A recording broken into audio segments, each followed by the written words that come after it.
L2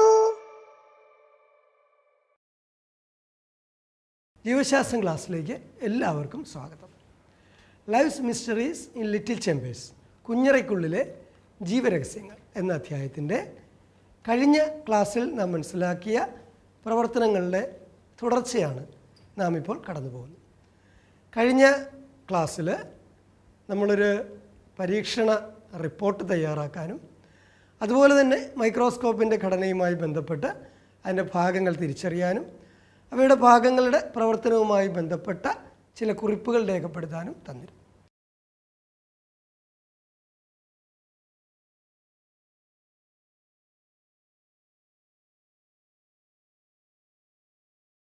അപ്പോൾ എല്ലാവരും അത് അധ്യാപകരുമായി ചർച്ച ചെയ്യുകയും കുറിപ്പുകൾ രേഖപ്പെടുത്തുകയും അതുപോലെ തന്നെ നിങ്ങളുടെ ക്ലാസ് ഗ്രൂപ്പുകളിൽ ഷെയർ ചെയ്യുകയും ചെയ്തതായിട്ടാണ് കാണുന്നത്. വീണ്ടും നമ്മൾ അടുത്ത ഭാഗങ്ങളിലേക്ക് കടന്നു വരികയാണ്. കോമ്പൗണ്ട് മൈക്രോസ്കോപ്പ് അല്ലേ, അതാണ് നമ്മൾ കഴിഞ്ഞ ക്ലാസ്സിൽ അവസാനമായി കടന്നു വന്ന ഭാഗം. ഒന്നിലധികം ലെൻസുകളുള്ളത് കൊണ്ടാണ് അവയെ കോമ്പൗണ്ട് മൈക്രോസ്കോപ്പ് എന്ന് വിളിക്കുന്നതെന്ന് പറഞ്ഞു. നമുക്കിനി ഒരു മൈക്രോസ്കോപ്പിൻ്റെ ആവർത്തനശേഷി, magnification power of a microscope എന്ന ഒരാശയത്തെക്കുറിച്ച് ഒരു ധാരണ നേടുന്നതിന് വേണ്ടി അതാ നിങ്ങൾ സ്ക്രീനിലേക്ക് നോക്കൂ. ഒന്നിലധികം ലെൻസുകൾ ഉപയോഗിക്കുന്ന മൈക്രോസ്കോപ്പാണ് കോമ്പൗണ്ട് മൈക്രോസ്കോപ്പ്. മൈക്രോസ്കോപ്പിലൂടെ വസ്തുവിനെ നേരിട്ട് നിരീക്ഷിക്കുന്നതിന് ഉപയോഗിക്കുന്ന ലെൻസ് ഐപീസ് എന്നറിയപ്പെടുന്നു. നിരീക്ഷണ വസ്തുവിനെ വലുതാക്കി കാണിക്കുന്ന മറ്റൊരു കൂട്ടം ലെൻസുകളാണ് ഒബ്ജക്റ്റീവ് ലെൻസുകൾ. നിരീക്ഷണ വസ്തുവിനോട് ഏറ്റവും അടുത്തിരിക്കുന്നത് ഒബ്ജക്റ്റീവ് ലെൻസുകളാണ്. ലെൻസ് ഒരു വസ്തുവിനെ എത്ര മടങ്ങ് വലുതാക്കി കാണിക്കുന്നു എന്നതാണ് ലെൻസിൻ്റെ ആവർത്തന ശേഷി അഥവാ മാഗ്നിഫിക്കേഷൻ പവർ. 10x ലെൻസ് എന്നാൽ ആ ലെൻസിന് വസ്തുവിനെ 10 മടങ്ങ് വലിപ്പത്തിൽ കാണിക്കാനാകും. 45x ആണെങ്കിൽ വസ്തുവിനെ 45 മടങ്ങ് വലിപ്പത്തിൽ കാണിക്കും. ഐപീസ് ലെൻസിൻ്റെയും ഒബ്ജക്റ്റീവ് ലെൻസിൻ്റെയും ആവർത്തനശേഷി ലെൻസുകൾക്കൊപ്പം അടയാളപ്പെടുത്തിയിട്ടുണ്ട്. കോമ്പൗണ്ട് മൈക്രോസ്കോപ്പിലുള്ള ഐപീസ് ലെൻസുകളുടെ ആവർത്തനശേഷി സാധാരണയായി 10x ആണ്.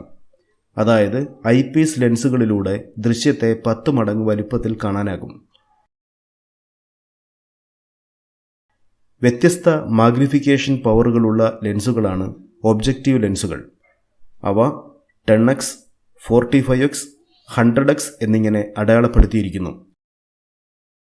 ഒരു കോമ്പൗണ്ട് മൈക്രോസ്കോപ്പിലെ ഐപീസ് ലെൻസിൻ്റെയും ഒബ്ജക്റ്റീവ് ലെൻസിൻ്റെയും ആവർത്തന ശേഷികളുടെ ഗുണനഫലമാണ് മൈക്രോസ്കോപ്പിൻ്റെ ആവർത്തനശേഷി. അതായത് 10x ഐപീസ് ലെൻസും 45x ഒബ്ജക്റ്റീവ് ലെൻസും ചേർന്ന് മൈക്രോസ്കോപ്പിന് 450 ടൈംസ് ആവർത്തനശേഷി നൽകുന്നു. എന്താണ് ആവർത്തനശേഷി അല്ലെങ്കിൽ മാഗ്നിഫിക്കേഷൻ പവർ? എത്ര മടങ്ങ് വലിപ്പത്തിൽ കാണിക്കാൻ കഴിയുന്നു, അത്രയേ ഉള്ളൂ.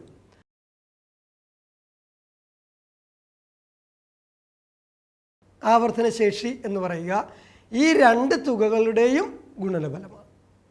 Magnification power of a lens is the multiple of the two numbers, that is numbers denoted on the eyepiece and objective lens. അപ്പോൾ ഈ ഒരു പ്രത്യേക മൈക്രോസ്കോപ്പിൻ്റെ മാഗ്നിഫിക്കേഷൻ പവർ എത്രയാണെന്ന് ചോദിച്ചാൽ നമ്മൾ ആ രണ്ട് നമ്പറുകൾ തമ്മിൽ ഒന്ന് ഗുണിച്ചാൽ മതി അല്ലേ. അപ്പോൾ ആ ഒരു ധാരണ കൂടെ കൈവരിക്കുക. അപ്പോൾ ഇത്തരം മൈക്രോസ്കോപ്പുകൾക്ക് എത്ര വരെ ആവാം ആവർത്തനശേഷി നാം ഉപയോഗിക്കുന്ന കോമ്പൗണ്ട് മൈക്രോസ്കോപ്പുകൾക്ക്? സാധാരണ നമ്മൾ പറയുക പരമാവധി 2000 മടങ്ങ് വരെയാണ് കോമ്പൗണ്ട് മൈക്രോസ്കോപ്പുകൾ നമുക്ക് നൽകുന്ന ആവർത്തന ശേഷി. നമുക്ക് ഒരു പ്രവർത്തനം കൂടെ ഒന്ന് ചെയ്തു നോക്കാം. നമ്മുടെ മൈക്രോസ്കോപ്പാണ്. നമ്മൾ മൈക്രോസ്കോപ്പിൻ്റെ മാഗ്നിഫിക്കേഷൻ ആവർത്തന ശേഷിയെക്കുറിച്ചാണ് നമ്മളിപ്പോൾ പറഞ്ഞു വന്നത്. ഈ മൈക്രോസ്കോപ്പിൽ നമുക്ക് ഒരു തുള്ളി, നമ്മൾ കുളത്തിൽ നിന്ന് ശേഖരിച്ച ഒരു തുള്ളി വെള്ളം നമ്മുടെ സ്ലൈഡിൽ ഇട്ടിച്ച്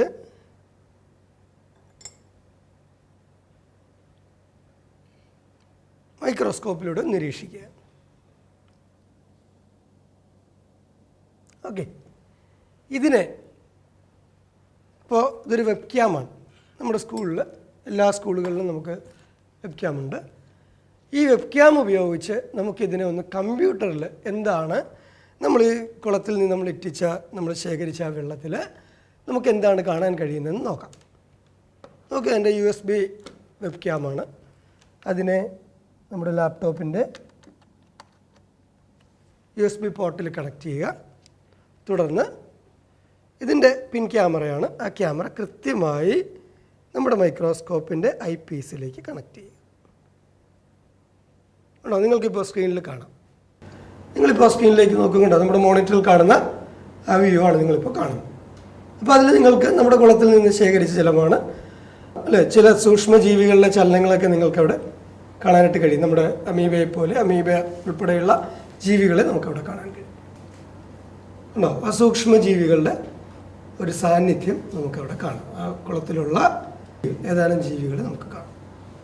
വീണ്ടും മോണിറ്ററിലേക്ക് നോക്കൂ. നാം ആദ്യം കണ്ട ചിത്രമാണ് അല്ലേ. ഇതിനെ നമുക്ക് ഈ 2000 മടങ്ങ് വലിപ്പത്തിലുള്ള ആവർത്തന ശേഷിയുള്ള ഒരു ലെൻസ് ഉപയോഗിച്ച് കാണാൻ കഴിയുമോ? കഴിയില്ല. നമുക്കറിയാം, അത്രയ്ക്ക് സൂക്ഷ്മമാണ് വൈറസുകളുടെയും മറ്റും ഘടന. ഇവിടെ അപ്പോൾ ഈ ചിത്രം ഏത് ഉപകരണമായിരിക്കാം, ഏത് ഉപകരണത്തിൻ്റെ സഹായത്തോടെ ആയിരിക്കാം നമുക്ക് ഈ ചിത്രം ലഭ്യമായിരിക്കുന്നത്? അതെ, നിങ്ങൾ കേട്ടിട്ടുണ്ടല്ലേ, ഇലക്ട്രോൺ മൈക്രോസ്കോപ്പ്. അതിസൂക്ഷ്മ വസ്തുക്കളുടെ വളരെ വ്യക്തമായ ചിത്രങ്ങൾ ലഭിക്കുന്നതിന് ഉപയോഗിക്കുന്ന ശക്തിയേറിയ മൈക്രോസ്കോപ്പുകളാണ് ഇലക്ട്രോൺ മൈക്രോസ്കോപ്പുകൾ. പ്രത്യേകം സജ്ജീകരിച്ച മുറികളിലാണ് ഇവ സ്ഥാപിക്കുന്നത്. കോശങ്ങൾ, വലിയ തന്മാത്രകൾ, ലോഹങ്ങൾ എന്നിവയുൾപ്പെടെ വൈവിധ്യമാർന്ന വസ്തുക്കളുടെ അതിസൂക്ഷ്മ ഘടന മനസ്സിലാക്കാൻ ഇലക്ട്രോൺ മൈക്രോസ്കോപ്പുകൾ ഉപയോഗിക്കുന്നു. ഇവിടെ വസ്തുക്കളെ വലുതായി കാണിക്കാൻ പ്രകാശത്തിനു പകരം ഇലക്ട്രോൺ പ്രവാഹത്തെയാണ് ഉപയോഗിക്കുന്നത്. പ്രകാശരശ്മികളുടെ തരംഗദൈർഘ്യത്തേക്കാൾ 100,000-ഓളം കുറഞ്ഞ തരംഗദൈർഘ്യമുള്ള ഇലക്ട്രോൺ പ്രവാഹം വസ്തുക്കളെ വലുതാക്കുന്നു. ലെൻസുകൾക്ക് പകരമായി ശക്തിയേറിയ കാന്തിക മണ്ഡലങ്ങളെയാണ് ഉപയോഗിക്കുന്നത്. ഒരു ടങ്സ്റ്റൺ ലോഹത്തെ ഉയർന്ന വോൾട്ടേജിൽ ചൂടാക്കുമ്പോൾ ഇലക്ട്രോൺ പ്രവാഹമുണ്ടാകുന്നു. വിവിധ തലങ്ങളിലുള്ള കാന്തിക മണ്ഡലങ്ങൾ ഈ ഇലക്ട്രോൺ പ്രവാഹത്തെ വസ്തുവിലേക്ക് പതിപ്പിക്കുന്നു. വസ്തുവിൽ നിന്ന് പുറത്തുവരുന്ന ഇലക്ട്രോണുകളെ ഒരു ഫ്ലൂറസെന്റ് സ്ക്രീനിൽ പതിപ്പിക്കുന്നു. സ്ക്രീനിൽ പതിപ്പിക്കപ്പെടുന്ന ഇത്തരം ചിത്രങ്ങൾക്ക് സാധാരണയായി കറുപ്പോ വെളുപ്പോ ചാരനിറമോ മാത്രമേ ഉണ്ടാകൂ. ചില പ്രത്യേക പ്രോഗ്രാമുകളുടെ സഹായത്തോടെ പിന്നീട് വർണ്ണചിത്രങ്ങൾ തയ്യാറാക്കുന്നു. എന്നാൽ ഇന്ന് വിവിധ സംവിധാനങ്ങളിലൂടെ ചില നിറങ്ങളുള്ള ഇലക്ട്രോൺ മൈക്രോഗ്രാഫുകളും ലഭ്യമാക്കുന്നുണ്ട്. ഇലക്ട്രോൺ പ്രവാഹത്തിൽ നിരീക്ഷണ വസ്തു നിർജീവമാകുന്നു. അതിനാൽ ജീവൽ പ്രവർത്തനങ്ങൾ നിരീക്ഷിക്കാനാകില്ല എന്നത് ഇത്തരം മൈക്രോസ്കോപ്പുകളുടെ പോരായ്മയാണ്. എന്നാൽ വസ്തുക്കളെ 5 ലക്ഷം മടങ്ങ് വരെ വലിപ്പത്തിൽ നിരീക്ഷിക്കാൻ ഇലക്ട്രോൺ മൈക്രോസ്കോപ്പുകൾ സഹായിക്കുന്നു. നമ്മൾ ഉപയോഗിച്ച കോമ്പൗണ്ട് മൈക്രോസ്കോപ്പുകളിൽ നിന്ന് വ്യത്യസ്തമായി ഇലക്ട്രോൺ മൈക്രോസ്കോപ്പുകൾക്ക് 5 ലക്ഷം വരെ മാഗ്നിഫിക്കേഷൻ തരാനായിട്ട് കഴിയും.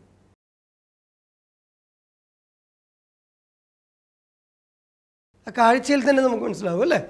സാധാരണ നാം ഇപ്പോൾ ഉപയോഗിച്ച ഒരു കോമ്പൗണ്ട് മൈക്രോസ്കോപ്പ് പോലെ ലളിതമല്ല. പക്ഷേ കോമ്പൗണ്ട് മൈക്രോസ്കോപ്പിൽ കിട്ടുന്ന, ഇപ്പോൾ നമ്മൾ ഈ നടന്നൊരു പ്രവർത്തനത്തിൽ തന്നെ നമ്മൾ സൂക്ഷ്മജീവികളെ കണ്ടു, പക്ഷേ നമുക്ക് അവയുടെ ആന്തരഘടനയൊന്നും വ്യക്തമാകുന്നില്ല. അപ്പോൾ നമ്മൾ നേരത്തെ കണ്ട ചിത്രത്തിലേതുപോലെ സൂക്ഷ്മജീവികളുടെയൊക്കെ ആന്തരഘടന പോലും കൃത്യമായി മനസ്സിലാക്കാൻ കഴിയും. നമുക്ക് ഇലക്ട്രോൺ മൈക്രോസ്കോപ്പ് ഉപയോഗിച്ചെടുത്ത ചില ഇലക്ട്രോൺ മൈക്രോഗ്രാഫുകൾ കൂടെ ഒന്ന് കാണാം.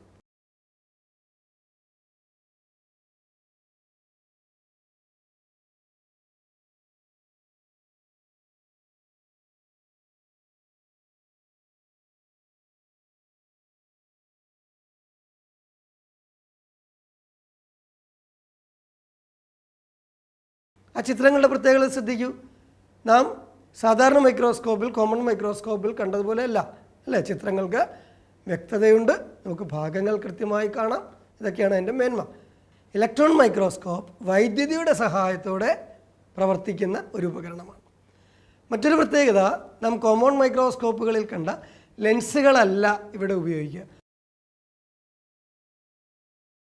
നമ്മൾ ഇത്രയും മിഴിവുറ്റ ചിത്രങ്ങളൊക്കെ കണ്ടുവെങ്കിലും ഇതിനൊരു പോരായ്മയായി പറയാവുന്നത്, നാം ഇപ്പോൾ നടത്തിയ പ്രവർത്തനത്തിൽ സൂക്ഷ്മജീവികളും മറ്റും ചലിക്കുന്നത് കണ്ടതുപോലെ ഇലക്ട്രോൺ മൈക്രോസ്കോപ്പിൽ നമുക്ക് അത്തരം ജീവൽ പ്രവർത്തനങ്ങൾ നേരിട്ട് നിരീക്ഷിക്കാൻ കഴിയില്ല എന്നുള്ളതാണ്.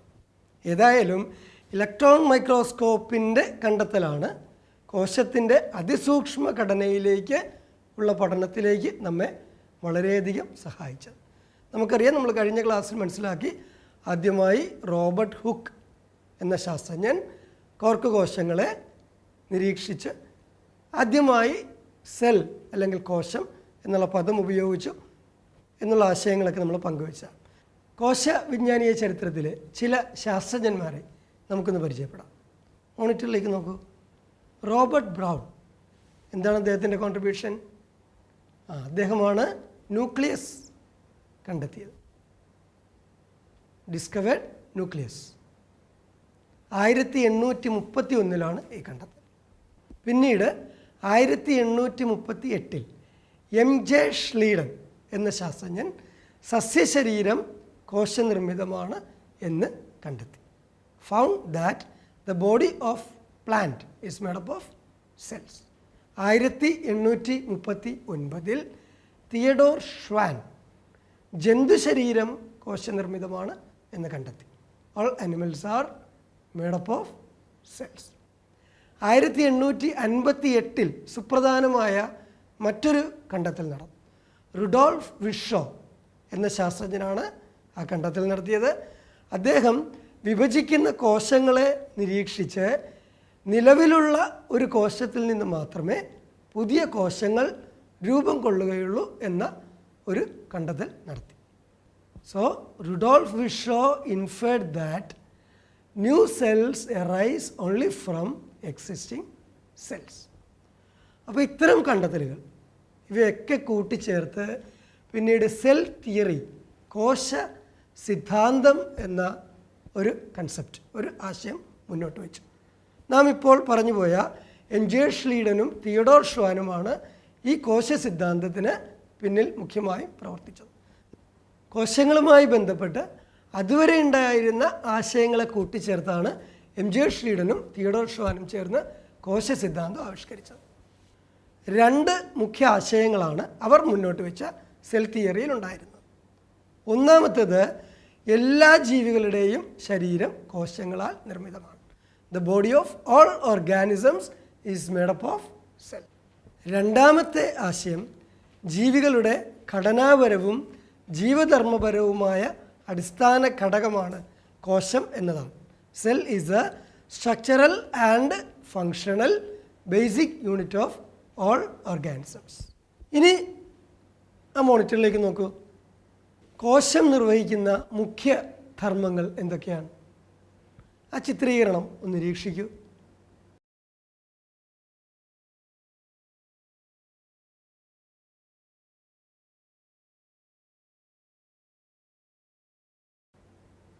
എന്തൊക്കെയാണ് നമുക്കവിടെ കാണാൻ കഴിയുക? സിന്തസൈസ് ബയോ മോളിക്യൂൾസ്, ജൈവ തന്മാത്രകൾ നിർമ്മിക്കും. റിലീസ് എനർജി ഫ്രം ന്യൂട്രിയൻസ്, പോഷക ഘടകങ്ങളിൽ നിന്ന് ഊർജം സ്വതന്ത്രമാക്കുന്നു. റെസിസ്റ്റ് ഫോറിൻ പാർട്ടിക്കിൾസ്, അന്യ വസ്തുക്കളെ പ്രതിരോധിക്കും. ഈ ധർമ്മങ്ങളെല്ലാം കോശം എങ്ങനെയാണ് നിർവഹിക്കുന്നത് അത് മനസ്സിലാക്കുന്നതിനായി നാം കോശത്തിൻ്റെ ഘടനയിലേക്ക് കടന്നു പോകേണ്ടതുണ്ട്. ചിത്രം നിരീക്ഷിക്കൂ. ചിത്രം നിങ്ങൾക്ക് എന്താണെന്ന് മനസ്സിലായി. ചെറിയ ക്ലാസ്സുകളിൽ നാം സസ്യകോശം മനസ്സിലാക്കിയിട്ടുള്ളതാണ്. എന്തൊക്കെയാണ് നിങ്ങൾക്ക് ആ ചിത്രത്തിൽ തിരിച്ചറിയാൻ കഴിയുന്നത്? തിരിച്ചറിയാൻ കഴിയുന്ന ഭാഗങ്ങൾ മാത്രം ഒന്ന് സയൻസ് ഡയറിയിൽ രേഖപ്പെടുത്തൂ. ഓക്കെ, കോശഭിത്തി നിങ്ങൾക്ക് കാണാൻ കഴിയുന്നുണ്ട്. മർമ്മം അല്ലേ, ന്യൂക്ലിയസ് കാണാൻ കഴിയുന്നുണ്ട്. കോശദ്രവ്യം കാണാൻ കഴിയുന്നുണ്ട്. അതുപോലെ തന്നെ കോശസ്തരം അവിടെ ഉണ്ട് എന്നുള്ള കാര്യവും നിങ്ങൾ മനസ്സിലാക്കുന്നുണ്ട്. എന്തൊക്കെയാണ് നാം ഇപ്പോൾ കണ്ടത്? സെൽ വാൾ, കോശഭിത്തി, ന്യൂക്ലിയസ് മർമ്മം, സൈറ്റോപ്ലാസം കോശദ്രവ്യം, അതുപോലെ തന്നെ കോശസ്തരം അഥവാ സെൽ മെംബ്രെയിൻ.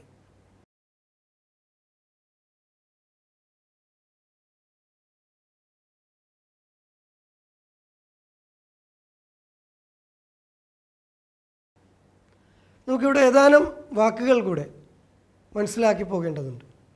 അതിലൊന്ന് സൈറ്റോപ്ലാസം, പ്രോട്ടോപ്ലാസം എന്നിങ്ങനെ രണ്ട് വാക്കുകളാണ്.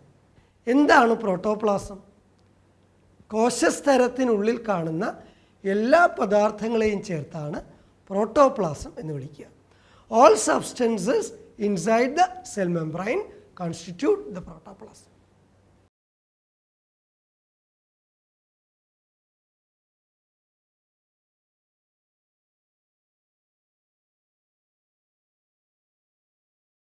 സൈറ്റോപ്ലാസമോ കോശദ്രവ്യം. പ്രോട്ടോപ്ലാസത്തിലെ ന്യൂക്ലിയസ് ഒഴികെയുള്ള ഭാഗത്തെയാണ് സൈറ്റോപ്ലാസം അല്ലെങ്കിൽ കോശദ്രവ്യം എന്ന് വിളിക്കുക. Cytoplasm is the part of protoplasm excluding nucleus.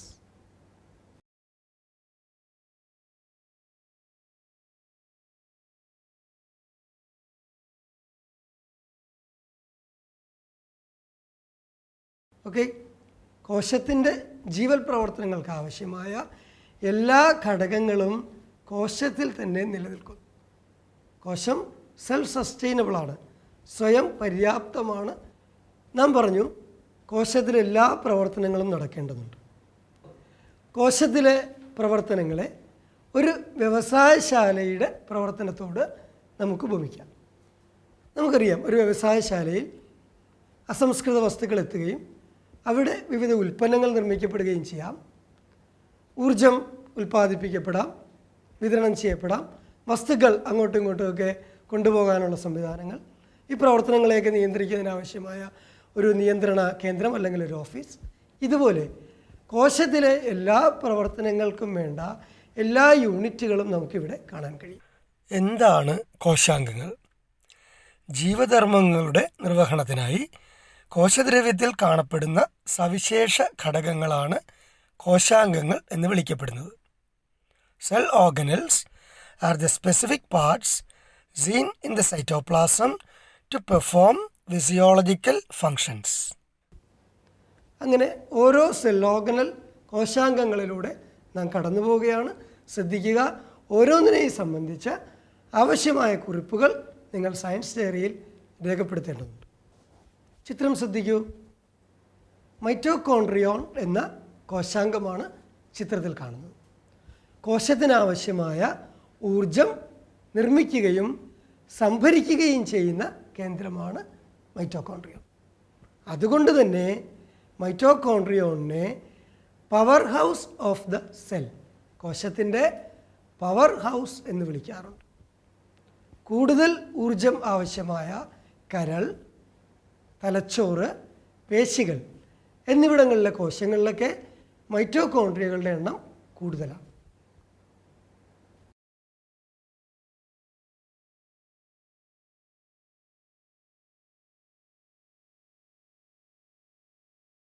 അടുത്ത കോശാംഗം നോക്കൂ, എൻഡോപ്ലാസ്മിക് റെറ്റിക്കുലം.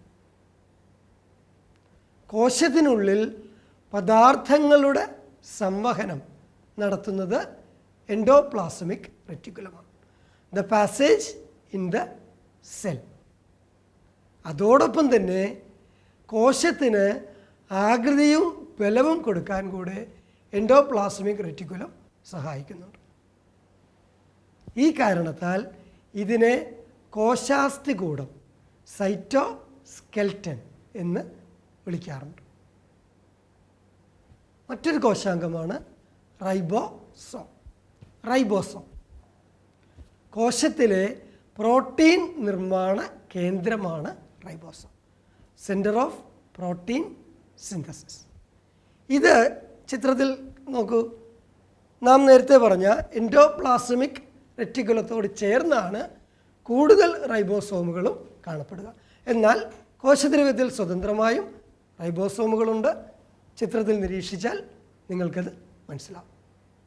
അടുത്ത ഒരു കോശാംഗത്തിലേക്ക് നമ്മൾ പോകുന്നു. Golgi complex. ചിത്രത്തിൽ നിങ്ങൾക്ക് കാണാം ഗോൾജി കോംപ്ലക്സ്. കോശത്തിനകത്ത് സ്രവങ്ങളുടെ ഉൽപ്പാദനവും സംഭരണവുമാണ് ഗോൾജി കോംപ്ലക്സിൻ്റെ പ്രധാന ധർമ്മം. Production and collection of secretions like enzymes, hormones, mucus etcetera.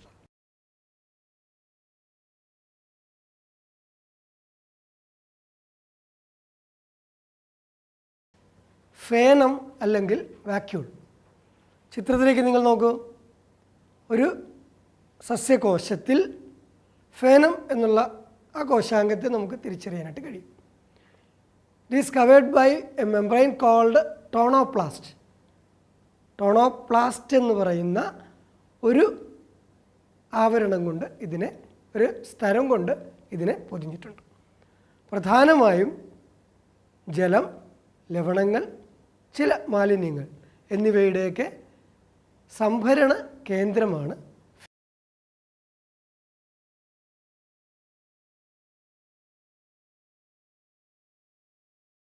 Fan. അപ്പോൾ സസ്യകോശത്തിലെ കോശാംഗങ്ങളിലൂടെയാണ് നാം കടന്നുപോയത്. ഇവയെ ഈ തന്നിരിക്കുന്ന ഒരു പട്ടികയിൽ നിങ്ങൾ ക്രമീകരിക്കേണ്ടതുണ്ട്. നാം ഇതുവരെ പഠിച്ച കാര്യങ്ങളെ കുറിപ്പുകളായി തയ്യാറാക്കിയിട്ടുണ്ട്. ആ കുറിപ്പുകളെ കോശാംഗം, അവയുടെ ധർമ്മം, സെൽ ഓർഗനൽ ഫങ്ഷൻ എന്നുള്ള രീതിയിൽ ക്രമീകരിച്ച് ഒരു പട്ടിക ആക്കുക.